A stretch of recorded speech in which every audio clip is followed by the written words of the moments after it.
ये भाई बहनों, आज की रोटी की घर सदस्य व्यक्तियों के लिए यीशु ख्रिस्तांची मधुर नावाचे सप्रेम नमस्कार. आज की दिनांक 2 सप्टेंबर 2025 मंगळवार. गायन आणि देवाची उपस्थिती. परमेश्वराची आनंदाने सेवा करा. हात त्यांची उपस्थितीत या. स्तोत्र 100 अध्याय 2 वचन.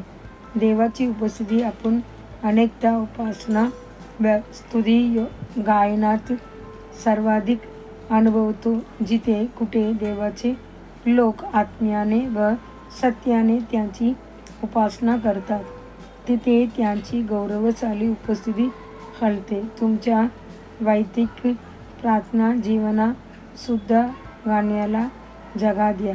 तुम्ही तुमच्या मोबाईलवर विविध संकेतस्थळावरून आत्मिक गाणी ऐकू शकता आणि मंद आवाजात त्यांच्याबरोबर गायन करू शकता.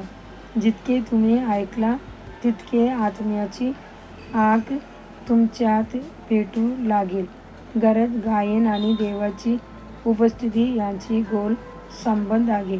इस्रायली लोक देवाची उपस्थिती सगळं मिस्रातून बाहेर आले जेव्हा लाल समुद्र त्यांची समोर विभागाला गेला. तो कोरड्या जमिनीसारखे आनंदाने चालत गेले. परमेश्वराने फिरऔन व त्यांची सैन्याची पाण्यात नाश केला. दुसऱ्या किनाऱ्यावर भविष्यवक्ता मरियम व सर्व स्त्रिया डफ वाजवत नाचत परमेश्वराची स्तुती करत होता.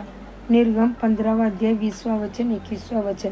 प्रत्येक सकाळी प्रार्थना करताना एक गीत निवडा. ते संपूर्ण दिवस तुमचे हृदयात ठेवा. वेळ मिळेल तिथे हा जरी मोठ्याने गायले नाही तरी मनात सतत गात करा.